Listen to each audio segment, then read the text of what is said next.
بیان کیا جاتا ہے کہ بنی اسرائیل میں ایک شخص تھا جس کی بیوی نہایت حسین تھی، جس پر وہ اسرائیلی مرتا تھا۔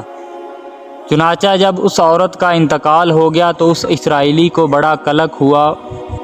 ایک مدت تک وہ اس عورت کی قبر پر بیٹھا روتا رہا۔ اتفاقاً حضرت عیسیٰ علیہ السلام کا ادھر سے گزر ہوا تو انہوں نے اس اسرائیلی کو پریشان حال دیکھ کر اس کا سبب معلوم کیا۔ جب اسرائیلی نے اپنا واقعہ بیان کیا تو حضرت عیسیٰ علیہ السلام نے دریافت فرمایا، کیا تو چاہتا ہے کہ میں اس عورت کو تیرے لیے زندہ کر دوں؟ اس نے عرض کیا کہ ہاں حضور، میں یہی چاہتا ہوں۔ چنانچہ جب حضرت عیسیٰ علیہ السلام نے اس قبر کے مردے کو آواز دی تو قبر سے ایک حبشی غلام، جس کے ناک کے نتنوں، آنکھوں اور جسم کے دوسرے سوراخوں سے آگ لپٹی اٹھ رہی تھی۔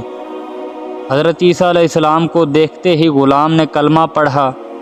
اسرائیلی نے یہ دیکھ کر عرض کیا، حضور مجھ سے غلطی ہو گئی، میری بیوی کی قبر تو دوسری ہے۔ یہ سن کر حضرت عیسیٰ علیہ السلام نے حبشی کو حکم دیا کہ تم اپنی قبر میں واپس چلے جاؤ۔ چنانچہ وہ مردہ ہو کر گر گیا اور اس کی قبر کو مٹی سے چھپا دیا گیا۔ حضرت عیسیٰ علیہ السلام نے دوسری قبر کی جانب توجہ فرمائی اور حکم دیا کہ اے صاحب قبر، اللہ کے حکم سے زندہ ہو جا۔ چنانچہ قبر پھٹی اور اس سے ایک عورت سر سے گرد جھاڑتی ہوئی باہر آ گئی۔ اسرائیلی خوش ہو گیا۔ دریاؤں کو پیدل عبور کرنا، مٹی کا پرندہ بنا کر پھونک مارنا اور اس پرندے میں جان آ جانا، یہ سب نعمتیں اللہ کی طرف سے تھیں جو حضرت عیسیٰ علیہ السلام کو اللہ تعالیٰ نے دی ہوئیں۔